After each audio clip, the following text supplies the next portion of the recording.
안녕하십니까. 토론토 한인장로교회 신한준 목사입니다. 오늘로서 이제 저희 상반기 토요성경 공부를 마치게 됩니다.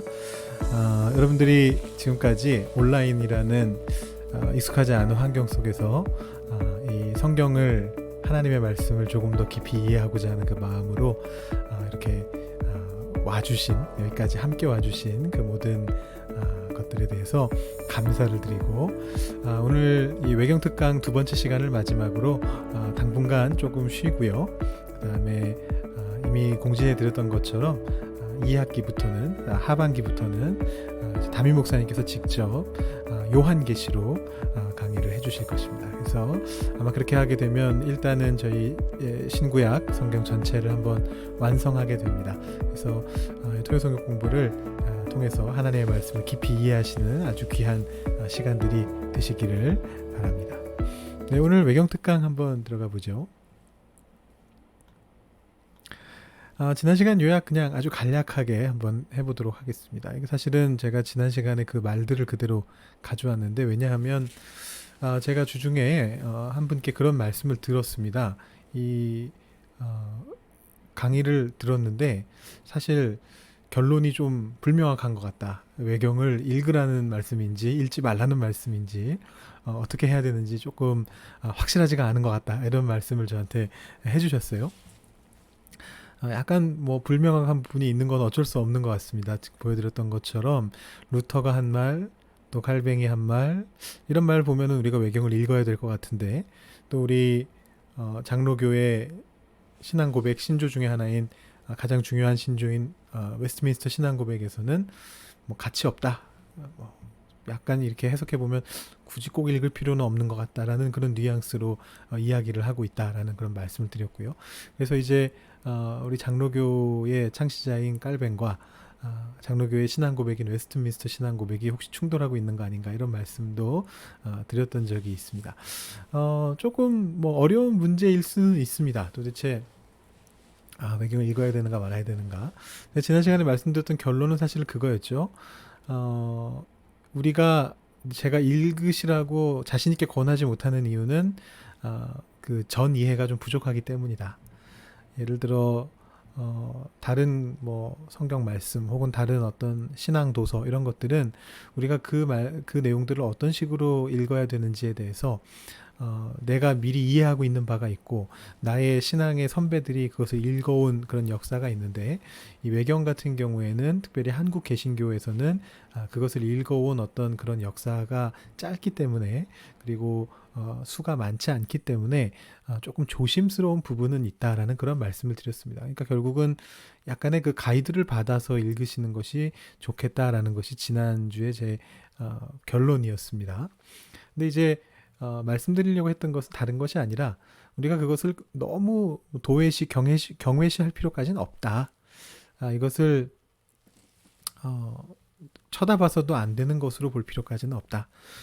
많은 우리 신앙의 선배들이, 특별히 종교개혁자들, 이들이 읽으면 신앙에 도움이 되는 책이다라고 말을 했다라는 것이죠. 그래서 이걸 그냥 간략하게 다시 한번 말씀드리자면, 외경은 하나님의 말씀은 아닙니다. 명확하게 개신교의 입장에서 볼 때 하나님의 말씀은 아니고, 그런 의미에서 성경이라고 부를 수도 없습니다. 정경은 아닙니다. 적어도. 그렇지만 읽었을 때 그리스도의 신앙에 분명히 유익한 책인 것은 맞습니다. 다수의 견해죠. 중요한 인물들의 견해들이고 개신교에서도 인정하는 바입니다. 그래서 이것을 제가 지난 시간에 사실 말씀드리려고 하다가 깜빡하고 넘어갔는데, 제 생각에는 이 표현이 좀 적절한 것 같습니다. 저도 이것을 예전에 어디선가 들은 얘기인데, 정확히 제가 출처는 기억이 나지 않습니다. 이번에 다시 열심히 뭐 구글링도 해보고 여러 가지 형태로 찾아봤는데, 제가 이 내용을 어디서 봤었는지 정확하게 기억은 안 나는데, 하여튼 혹자는 이렇게 말을 했습니다. 외경은 최고의 신앙서적이다. 왜 그러냐 하면, 가장 오랜 시간 동안 검증되어진 신앙서적이기 때문이다. 자, 결국은 하나님 말씀은 아니니까 성경은 아닌 거고요. 그렇지만 읽었을 때 신앙에 유익한 책이라는 것은 신앙도서, 좋은 신앙도서라는 뜻이죠. 그런데 우리가 현대에 읽고 있는 많은 어떤 신앙도서들이 과거에는 그런 신앙 도서들이 흔하진 않았고 아마 이 외경과 위경들이 어떤 그런 신앙 도서의 역할들을 해왔을 것이고 그래서 가장 긴 시간 동안 검증되어진 신앙 서적이고 바꿔 말하면 아주 권위 있는 신앙 서적에 해당한다라는 겁니다. 그래서 이 시간은 어디까지나 토요 성경 공부 시간이지 않습니까? 그래서 토요 성경 공부에서 우리가 외경에 대해서 지나친 관심을 가질 필요까지는 없을 것 같습니다. 제가 이것을 뭐 외경의 내용들을 따로따로 여러분께 설명드리지 않고 그냥 특강으로 대체하는 이유가 사실은 그런 거죠. 이 말씀들을 우리가 성경으로서 받아들일 필요는 없으니까요. 그러니까 이제 여러분들이 평소에 나는 성경만 읽기에도 시간이 없다. 여러 가지 의미로 너무 바빠서 성경 읽는 시간도 내기가 힘들다. 혹은 반대로 나는 너무 성경 읽는 것이 너무 좋아서 너무 열정적이어서 성경을 계속해서 매일매일 읽어 나가는데 어쨌든 성경 외에 다른 뭐 책들 같은 거를 읽을 나는 여유가 없다. 어느 쪽이든 바쁜 쪽이든 아니면 열정 때문이시든 다른 책은 읽을 여유가 없다. 그런 분이시라면 굳이 외경도 읽으실 필요 없습니다. 어디까지나 외경은 최고의 신앙서적으로서만 제가 추천을 드리는 거니까요. 저뿐만 아니라 다른 분들도 루터와 칼빈도 깔뱅도 그런 것이니까요. 근데 반면에 이제 여러분들이 신앙에 있어서 여러 가지 도움을 받기 위해서 성경뿐만 아니고 뭐 신앙 서적들도 읽고 계시다. 예를 들어 뭐 C.S. 루이스라든가 헨리 나우엔이라든가 존 스토트라든가 필립 얀시라든가 뭐 아니면 최근에 좀 유명해지신 어떤 분들이라든가 아니면 한국의 유명한 목사님들이 내신 설교집이나 뭐 이런 어떤 수필문들을 보고 계신다면 그 시간 중에 일부를 내셔서 외경을 읽어보시는 것도 도움이 되실 것 같다.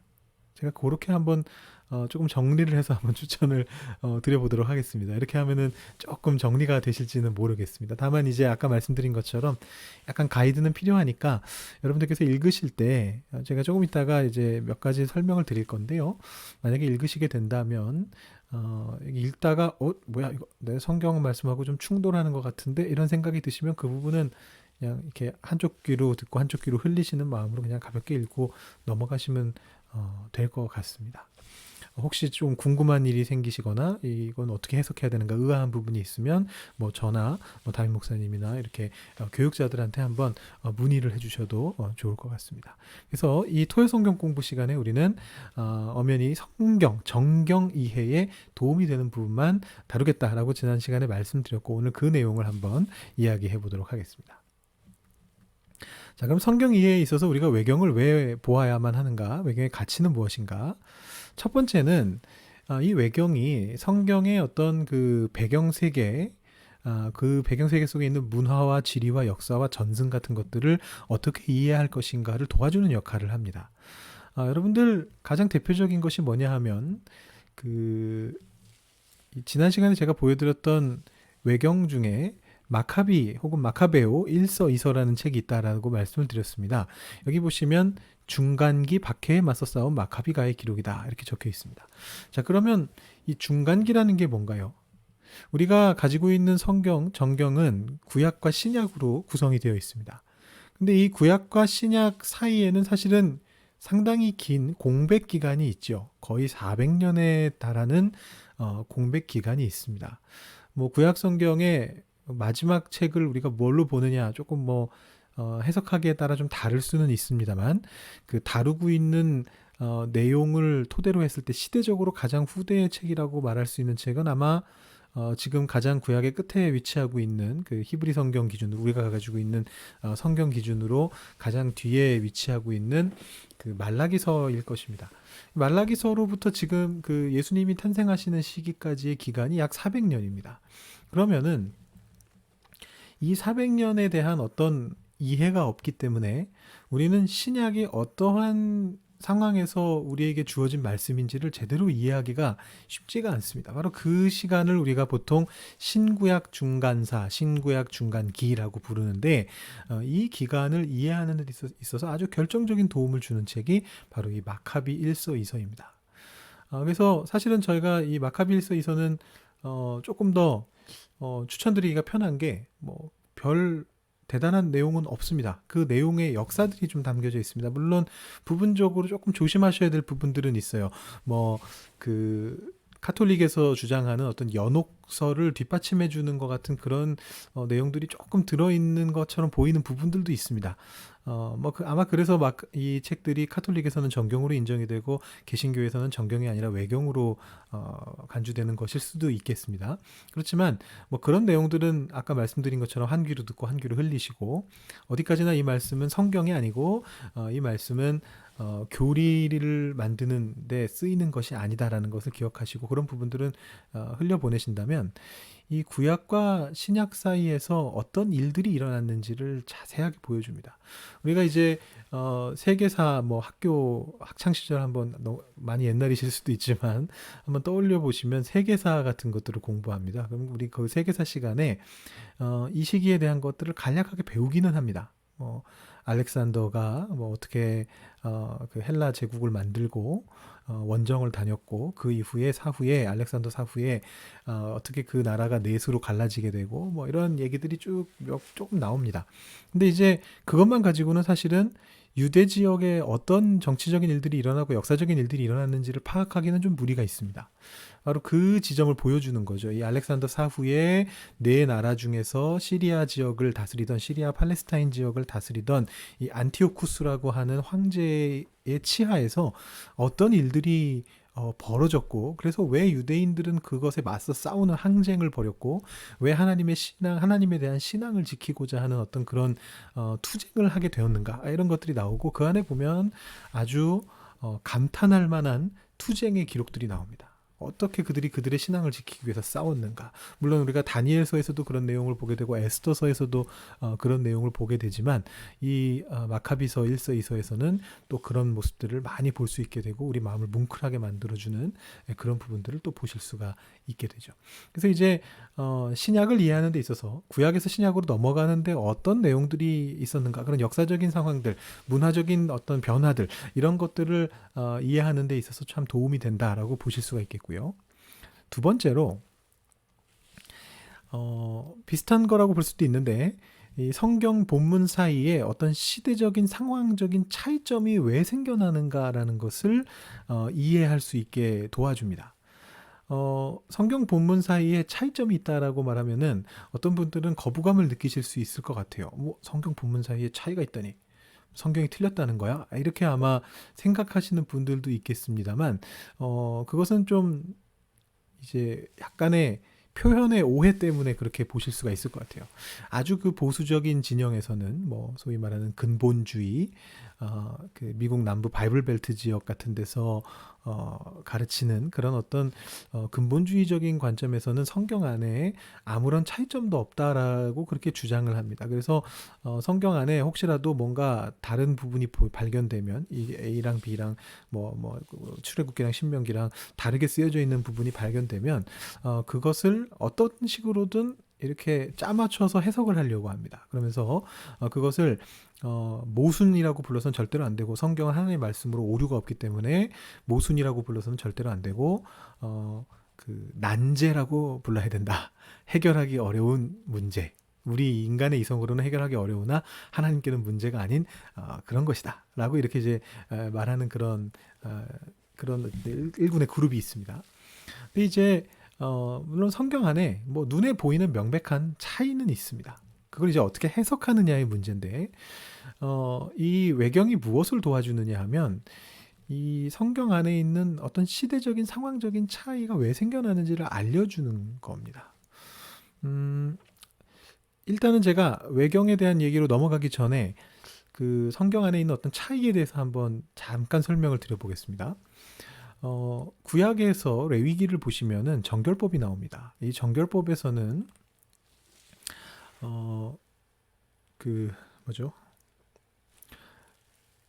먹어서 되는 음식, 안 되는 음식, 해서는 되는 일, 안 되는 일, 이런 것들을 굉장히 세부적으로 아주 가끔 보면은 이런 것까지 지켜야 되나 싶은 어떤 막 그런 내용들을 거기에 가득 담고 있습니다. 뭐 예를 들어 두 직물을 섞어서 짠 옷은 입어서는 안 된다, 그런 말씀이 레위기에 있잖아요. 근데 이제 우리가 지금 입고 있는 옷들을 보면은 전부 다 하나 예외 없이 순면 메리아스를 제외하고 모든 옷들은 다 뭔가 두 개 이상이 섞여 있는 것들입니다. 뭐 한쪽이 많다 해도 뭐 90%, 10%의 다른 것이 섞여 있고 이런 식의 옷들입니다. 그러니까 이제 레위기 율법대로라면 우리는 이런 옷은 입어서는 안 되는 거죠. 근데 이제 신약에 와서는 그 정결법들이 대부분 폐지가 됩니다. 특히 그 베드로가 본 환상을 통해서 일단 음식에 대한 정결법이 폐지가 됐고 거의 모든 것들이 폐지가 됩니다. 그렇다면 이 과정 속에 어떤 의미가 있는 것인가라는 걸 생각해 봐야 되죠. 만약에 우리가 이 정결법이 폐지가 됐다라는 사실만 중요하다면 구약 레위기를 우리가 가지고 있을 필요가 없습니다. 정결법이 있었는데 그 정결법이 폐지가 되었다. 그럼 폐지가 됐으니까 이제 기존 법은 몰라도 되는 거 아니냐 이렇게 말한다면 우리가 할 말이 없죠. 사실은 어느 정도 몰라도 됩니다. 우리가 까마귀를 먹어도 되는지 안 되는지, 까마귀 고기를 먹어도 되는지 안 되는지, 돼지고기를 먹어도 되는지 안 되는지, 오징어는 몸에 비늘이 있는 물고기인지 아닌지 이런 것들을 우리가 구체적으로 알 필요가 없습니다. 이제는 그것에 영향을 받지 않으니까. 그렇다면 이 레위기의 말씀은 어떤 의미가 있는 건가요? 지금 우리들에게 있어서 신약 시대를 살아가고 있는 우리들에게 있어서 이 레위기의 말씀은 어떤 의미가 있는 걸까요? 이 레위기가 우리에게 알려주는 것은 그것이죠. 하나님을 예배하기 위해서는 우리가 정결해지고 거룩해져야만 한다. 왜냐하면 하나님이 그만큼 거룩한 분이시기 때문에. 그래서 고대 사회에서 구약 시대에 하나님께 나아가기 위해서는 그런 과정들을 거쳐야 됐고 그런 과정을 거치지 않을 경우에 하나님의 임재의 엄청난 그 능력 앞에서 사람들이 죽어나갔습니다. 거룩을 지키지 않으면 하나님의 거룩하심이 너무 크기 때문에 사람들이 그냥 죽어나갔어요. 구약 성경에 그런 기록들이 있어요. 죽은 경우, 죽을 뻔한 경우 막 그런 경우들이 여러 군데 나오고 있습니다. 근데 이제 신약 시대에 예수님께서 십자가에 달려 돌아가시고 우리에게 십자가의 보혈로 우리를 덮어주셨기 때문에 우리가 이제는 하나님 앞에 그렇게 겁내면서 나가지는 않아도 돼요. 물론 경외하는 마음을 갖고 나가야 되지만 그렇게 내가 하나님 앞에 나가면 죽지 않을까 이런 두려움을 가지고 나갈 필요까지는 없어요. 그런데 이제 사람이라는 건 참 간사한 것이 그 흔히 우리가 쓰는 말 중에 그런 말이 있지 않습니까? 호의가 계속되면 권리인 줄 안다 이런 유명한 말이 있지 않습니까?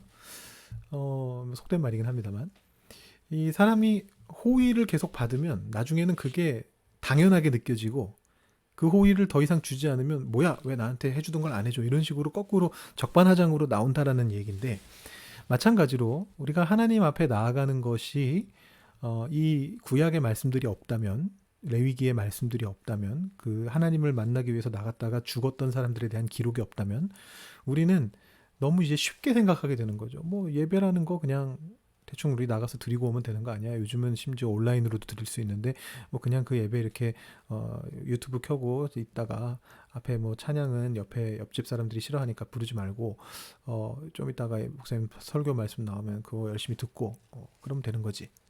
그냥 그렇게 간략하게 대충 이렇게 생각하면서 예배를 자리에 나올 수 있는 것이죠. 근데 이제 이 구약의 상황들을 이해하고 있다면 하나님이 원래 어떤 분이시고 우리가 하나님 앞에 나아간다는 것이 원래 어떤 의미인가를 알고 있다면 이것이 너무나 큰 은혜라는 것을 깨닫게 되는 것이죠. 우리 같은 죄인이 하나님 앞에 겁없이 나아갈 수 있다는 당당하게 나아갈 수 있다는 신약의 말씀이죠. 우리가 당당하게 하나님 앞에 나아갈 수 있다라는 그 사실 자체가 얼마나 큰 은혜인지 얼마나 크게 감격해야 될 일인지를 우리가 알 수 있게 되는 것이죠. 이게 결국은 구약이나 신약이나 하나님에 대한 어떤 관점들을 담고 있는데 그것이 그 시대에 그 상황에 더 필요한 부분을 하나님이 강조해서 알려주신 거라고 보면 될 것 같습니다. 그것으로 우리가 이 신약과 구약의 차이 혹은 성경 내부의 구약 안에서의 신약 안에서의 차이를 좀 이해하는 데 좀 도움이 되지 않을까 그런 생각이 듭니다. 제가 예전에 성경에 왜 다양한 본문이 있는가 번역본이 있는가 이런 특강을 하면서 그 그림을 한번 보여드렸었는데 코끼리를 여러 맹인들이 둘러서 만지고 있는 장면을 보여드린 적이 있는데 하나님을 코끼리에 비유한 게 약간 좀 그럴 수는 있습니다만 그 우리가 판단할 수 없는 우리가 다 파악할 수 없는 하나님의 위대하심을 우리가 이해할 수 있게 하시기 위해서는 하나님께서 자기 자신을 차원을 낮추시는 것을 하셔야 되는 거죠. 그것이 예수님의 성육신 사건이었고 이 성경 전체에서 하나님 보여주고 계시는 것인데 그것이 결국은 우리가 이해할 수 있는 하나님의 어떤 부분들을 담고 있다라는 것입니다. 그러니까 뭐 왜 구약하고 신약의 하나님이 달라? 왜 뭐 창세기와 출애굽기와 신명기의 하나님이 달라? 왜 레위기와 다른 어디에 하나님이 달라?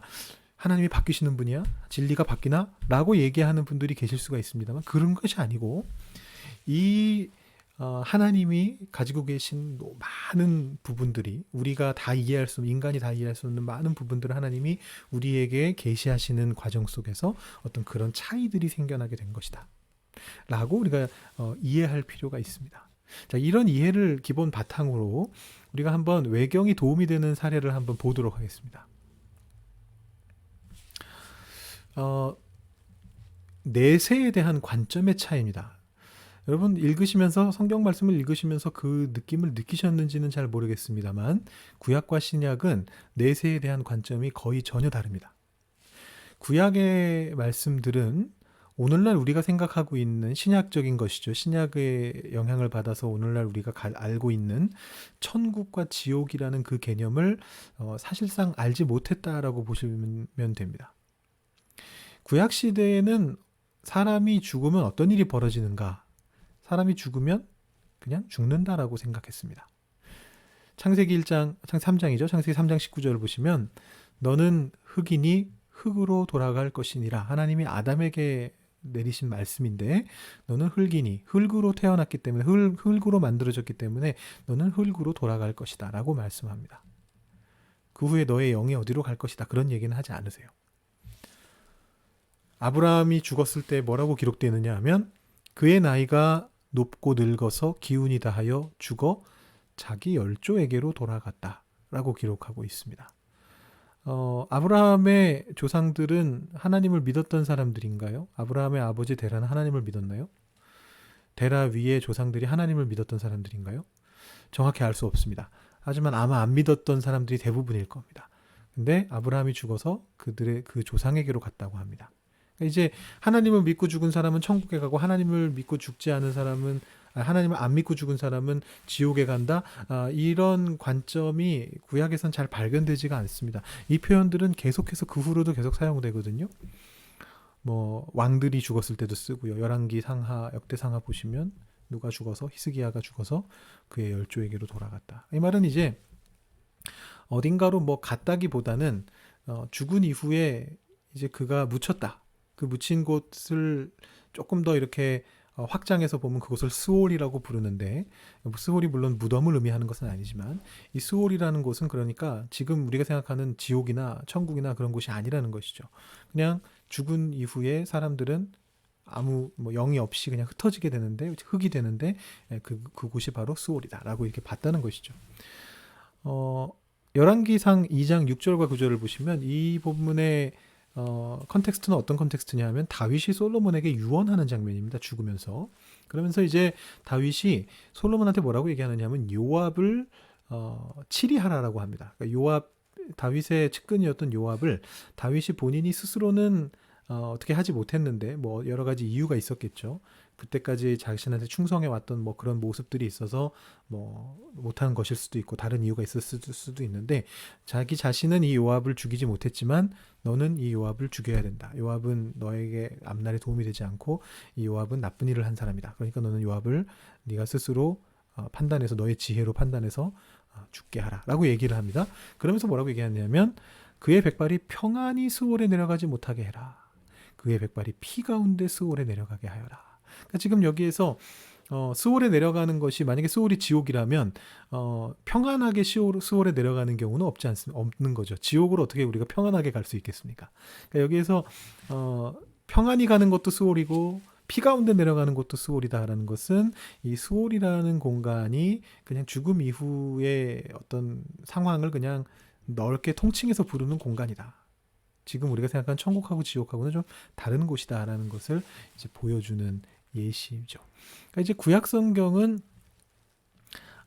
천국과 지옥의 개념을 몰랐다라고 보시면 됩니다. 뭐 이제 나중에 조금 후대 이제 신구약 중간기로 가까워지는 후대의 구약 성경 말씀들 중에는 조금씩 그런 부분들이 보이는 것도 있지만 거의 사실상 몰랐다라고 보시면 됩니다. 그러니까 이제 이렇게 말씀드리면 이제 분명히 의아해하시는 분들이 계실 거 아니에요. 아까 미리 그래서 제가 미리 말씀드린 건데 뭐야 그러면 구약과 신약이 종말에 대한 내세에 대한 관점이 다르다는 얘기냐? 그런 의미가 아니라 하나님이 그 당시에 굳이 필요하지 않은 부분까지 안 알려주신 것이다라고 생각하면 되겠죠. 그 시대의 사람들이, 그 당시 사람들이 필요한 부분까지 하나님이 당신을 계시하셨는데 그 내용의 내세에 대한 부분은 없었다라고 보시면 될 것 같아요. 그런데 이제 이것이 신약으로 넘어오는 과정 속에서 이 신구약 중간기에 가까워지면서, 그리고 중간기를 지나가면서 드디어 죽음 이후의 세계, 부활이라는 개념에 대한 분명한 소망이 이제 등장하기 시작합니다. 그것이 마카비서 7장 14절에 대표적으로 이렇게 나오죠. 이 장면은 그 아까 말씀드린 안티오쿠스라는 그 폭군에게 한 경건한 유대인 가정이 몰살당하는 장면입니다. 그래서 아이가 5인가 있었는데 그 아이들이 한 명 한 명, 물론 완전 아이는 아니고 청년 정도 된 이제 사람들인데, 이 사람들이 왕 앞에서 고문당하면서 한 명 한 명 죽는 겁니다. 이유는 율법을 어기라는 말을 듣지 않아서, 뭐 돼지고기를 먹으라고 했는데 안 먹었기 때문에, 뭐 그런 건데, 그래서 첫째 아들부터 하나하나 자신의 신앙을 고백하면서 나는 죽는다, 하지만 나는 하나님이 나를 다시 살리실 걸 믿는다, 이런 얘기를 해요. 근데 이제 이게 넷째 아들인가가 이렇게 말하는 거예요. 그는 죽는 마지막 순간에 왕에게 다음과 같이 말하였다. 나는 지금 사람의 손에 죽어서 하나님께 가서 다시 살아날 희망을 품고 있으니 기꺼이 죽는다. 그러나 너는, 왕은 부활하여 다시 살 희망이 전혀 없다. 이렇게 이제 말하는 장면이 나오죠. 그러니까 이제 신구약 중간기를 거치면서 부활에 대한 어떤 소망들이 생겨나기 시작합니다. 내가 지금 굉장히 힘든 삶을 살아가고 있는데 이 삶을 죽고 나서 하나님이 나에게 보상해 주실 것이다. 하나님이 분명히 나를 다시 살려주실 것이다라는 그런 관점이 등장하고, 그 관점이 이제 신약으로 넘어오면서 바로 이 부활이 예수 그리스도의 십자가 사건을 통해서 일어났고, 그것이 결국은 우리들에게도 일어날 것이다라는 사실을 이제 이야기해 주는 것이죠. 로마서 6장 5절을 보면, 만일 우리가 그의 죽으심과 같은 모양으로 연합한 자가 되었으면 또한 그의 부활과 같은 모양으로 연합한 자도 되리라. 예수님도 죽음 이후에 부활하셨고 죄 없이 죽으셨는데 무죄한 죽음이 부활로서 보상이 되었고, 마찬가지로 우리들도, 예수님을 따르는 우리들도 예수님의 죽으심에 연합하면 부활에도 같은 모양으로 연합할 것이다 라는 이 소망으로, 부활 신앙으로 나아가게 되는 것이죠. 그러면서도 구약의 관점이 완전히 없어지지는 않습니다. 자, 구약의 관점은 결국은 내세에 대해서 관심이 없는 거라고 보시면 돼요. 천국과 지옥을 모른다는 얘기는 무슨 뜻이냐면, 그 뒤에 일어나는 일보다는 지금 이 순간 내가 하나님의 뜻대로 사는 것이 얼마나 중요한가에 더 포커스가 있었다는 뜻이죠. 구약의 말씀들은 대체로 그렇습니다. 하나님이 이 땅을 다스리시고, 하나님이 우리를 다스리시고, 우리의 삶을 다스리시고, 그래서 우리가 이 땅 위에서 하나님의 뜻대로 살아가야 된다라는 얘기가 구약에 나오는 그 종말관인데, 그 신약의 종말관을 우리가 잘못 해석하면, 아까 말씀드렸듯이 구약의 관점을 모르는 채로 신약에서 이 강조되고 있는 이 말씀만 잘못 보면 어떻게 우리가 오해할 수 있게 되느냐 하면, 죽으면 부활해. 내가 하나님을 믿고 죽으면 부활해. 이 땅에서 내가 힘든 삶을 살다가 죽었을 때 하나님을 믿고 있었다면 하나님이 나를 부활시켜 주실 거야. 나는 천국에 들어가게 될 거야. 만약에 이것만 지나치게 강조가 되면 현재의 삶 속에서 내가 하나님의 뜻대로 살아가고 하나님의 나라가 이 땅에 이루어지는 것에 대한 관심이 없이 죽은 이후 내세에만 깊은 관심을 갖게 되면 이 땅에서의 삶이 대충 사는 삶이 돼버려요. 예를 들어 윤리적으로 안 살 수가 있겠죠. 윤리적으로 사는 거는 내 구원하고 아무 상관이 없잖아요. 내가 아무렇게나 살아도 내가 예수님 믿기만 하면 나는 죽어서 천국 간단 말이에요. 그러니까 내가 아무렇게나 비윤리적인 삶을 살아갈 수 있게 되는 거예요. 그런 경우들이 어떻게 그렇게 생각해? 라고 생각이 드시겠지만 그렇게 살아가는 사람들이 생각보다 많습니다. 교회에는 발가락 하나만 걸쳐놓고 나는 예수님 믿는 사람이라고 입으로 고백하고 마음으로 믿으면 마음으로 믿고 입으로 시인하면 구원을 얻는다 했으니까 나는 구원 받을 거야 라고 생각하면서 행동은 자기들 마음대로 하는 거죠. 혹은 죽음을 너무나 두려워하지 않게 될 수 있습니다. 쉽게 자신이 죽게 될 수 있습니다. 너무 힘들어. 빨리 죽고 난 빨리 천국 가야지. 생명을 경시하는 그런 사상이 퍼져나갈 수도 있습니다. 근데 구약의 관점과 신약의 관점을 이 외경이 이어주고 있기 때문에, 이 신구약 중간기가 이어주고 있기 때문에 신약에서도 이 구약의 관점이 버려지지 않습니다. 그래서 여기 보시면 갈라디아서 2장 20절 너무 유명한 말씀이죠. 내가 그리스도와 함께 십자가에 못 박혔나니 그런즉 이제는 내가 사는 것이 아니요 오직 내 안에 그리스도께서 사시는 것이라. 이제 내가 육체 가운데 사는 것은 나를 사랑하사 나를 위하여 자기 자신을 버리신 하나님의 아들을 믿는 믿음 안에서 사는 것이라. 그러니까 이제 미래의 부활도, 죽음 이후에 미래의 부활도 우리가 믿지만 동시에 십자가에 못 박힌 예수님께 내가 연합하면 지금 살아가는 이 삶도 그리스도께서 살아가시는 삶으로 바꿔갈 수 있다는 걸 고백하는 거죠. 구약적인 관점이죠. 하나님의 나라가 이 땅 위에 이루어지게 하기 위해서 내 삶을 드리는 것. 그러니까 이제 이것이 구약과 신약의 내세에 대한, 부활에 대한 관점이 융합된 것이다라고 보실 수가 있겠습니다. 그리고 그것을 융합시켜주고 있는 중간 과정으로서 신구약 중간기의 외경의 어떤 표현들을 우리가 또 참고할 수 있다라는 것이죠.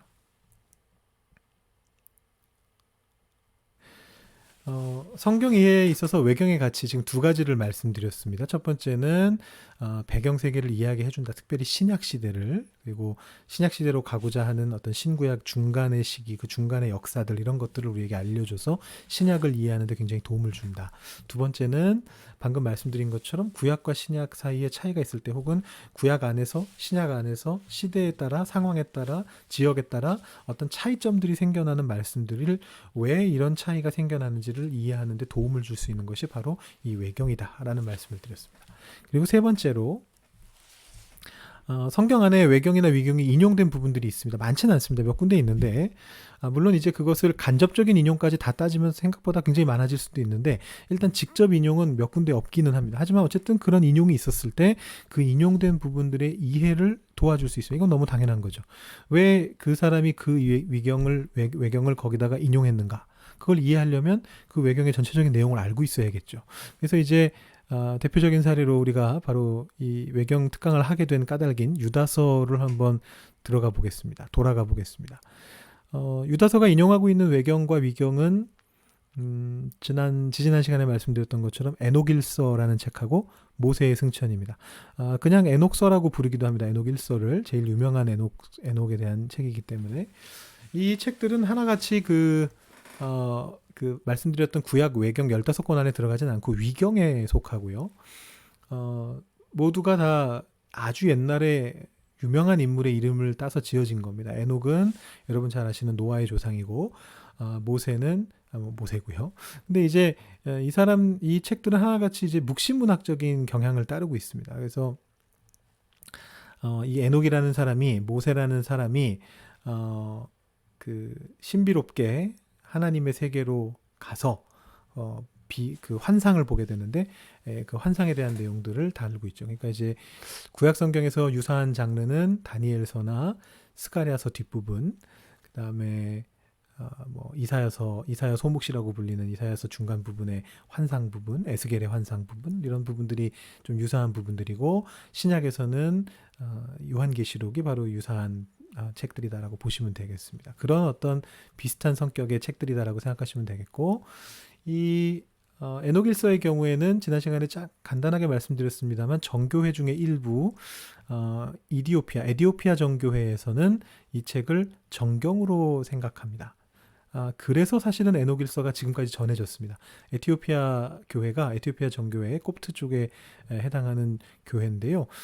이 에티오피아 정교회가 이 책을 정경으로 인정해서 지금까지 필사해서 번역을 해서 에티오피아어로 번역을 해서 보관하고 있었고, 그래서 지금까지 우리가 이것을 갖고 있게 됐습니다. 물론 20세기에 여러 가지 발굴을 하면서 에녹일서의 원본의 일부분들이, 파편들이 발견되기는 했는데, 쿰란의 사해 동굴 같은 데서 발견되긴 했는데, 전체가 다 보존될 수 있었던 것은 이제 그 에티오피아 교회가 에티오피아로 번역해서 지금까지 가지고 있었기 때문에 전체가 보존이 되었습니다.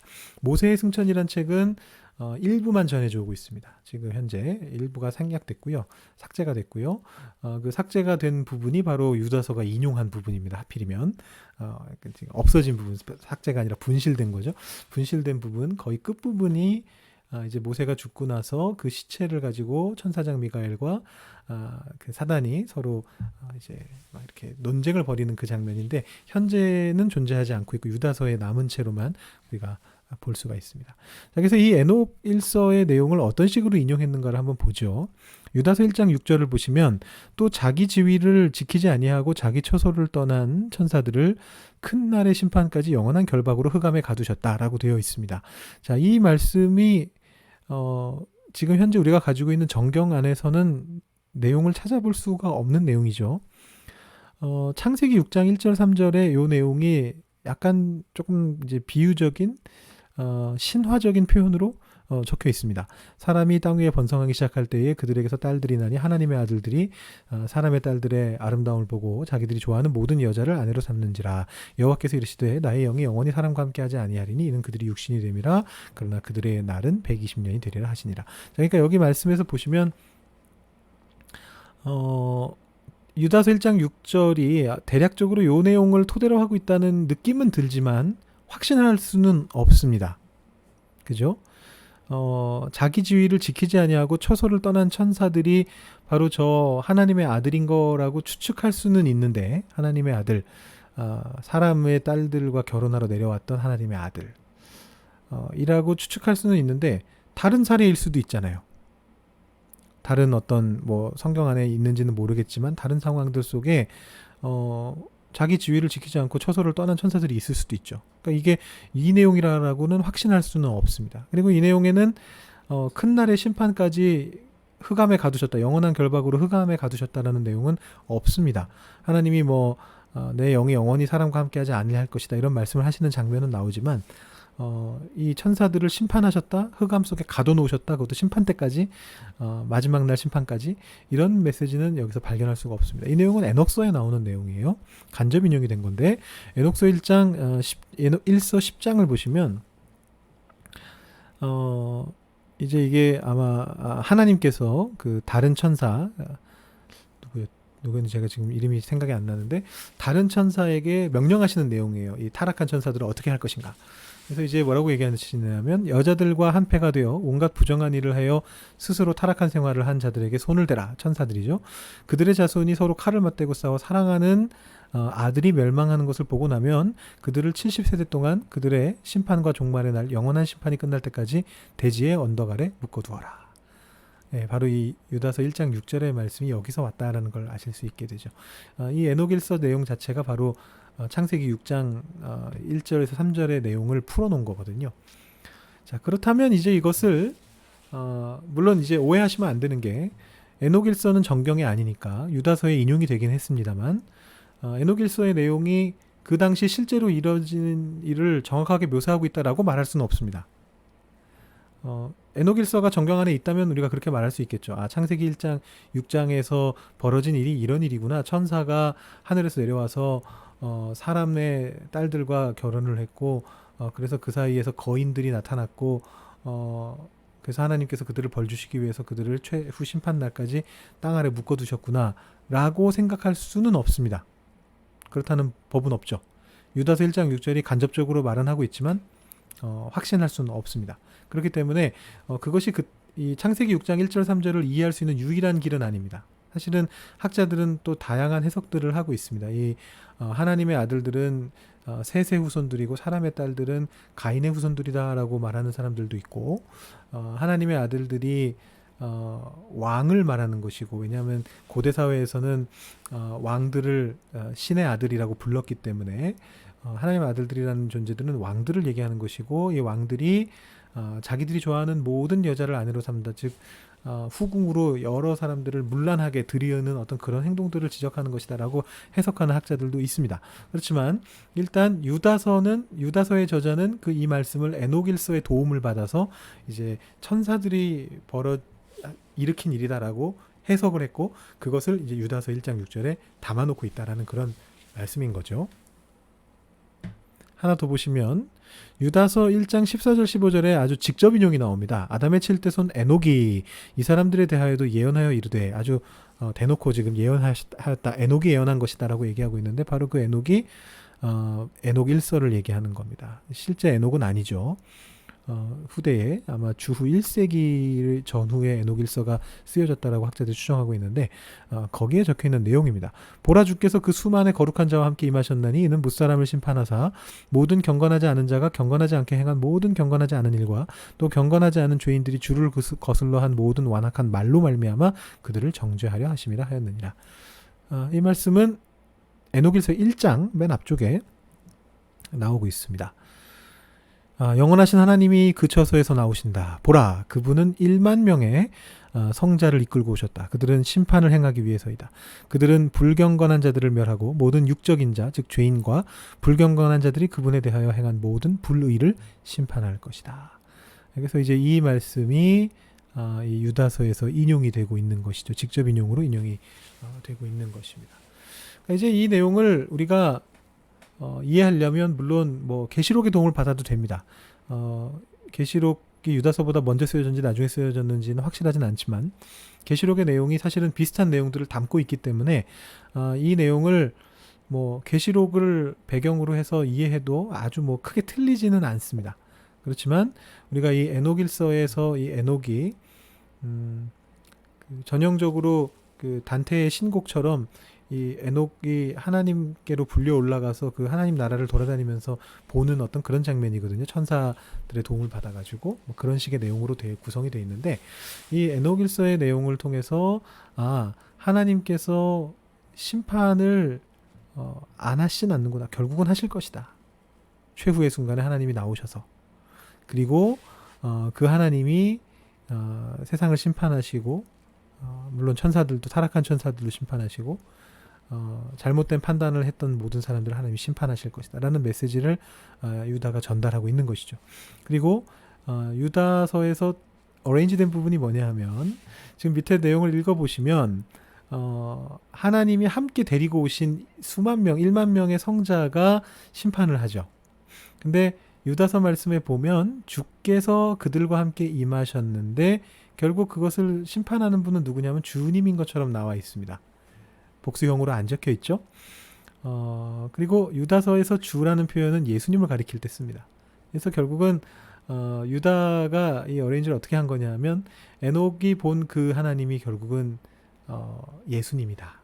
최후의 심판날에 심판주로 오실 분이 바로 예수님이시고 이 부활하신 예수님이 이들을 심판하실 것이다 라는 어떤 그런 메시지를 전달하기 위해서 이 에녹일서의 말씀을 가져와서 인용하면서 조금 바꾸어서 인용하고 있는 것이다 라고 보실 수가 있겠습니다. 그래서 뭐 유다서가 에녹서를 인용하고 있다고 해서 유다서가 에녹서의 권위를 인정했다는 뜻이냐라고 말하면 그것도 좀 복잡한 문제입니다. 어쩌면 뭐 그랬을 수도 있고 그래서일 수도 있고 아니면 유다서를 받는 쪽의 공동체들이 혹은 그곳에 있었던 그 대적자들이 이 에녹일서를 워낙 중요하게 생각해서 카운터를 먹이기 위해서 일부러 그들이 좋아하는 그 책으로 카운터를 먹이기 위해서 일부러 그 책을 인용하는 것일 수도 있고 여러 가지 해석의 방법은 남아있지만 여기서 중요한 것은 유다서가 외경을 인용하고 있고 위경을 인용하고 있고 그 말씀을 우리가 바르게 이해하기 위해서는 에녹일서의 어떤 배경들을 알고 있으면 조금 더 도움이 된다. 이 하나님의 말씀, 유다서의 말씀을 이해하는데 조금 더 도움이 된다라는 것들을 말씀드리려고 이 예시들을 제가 보여드렸습니다.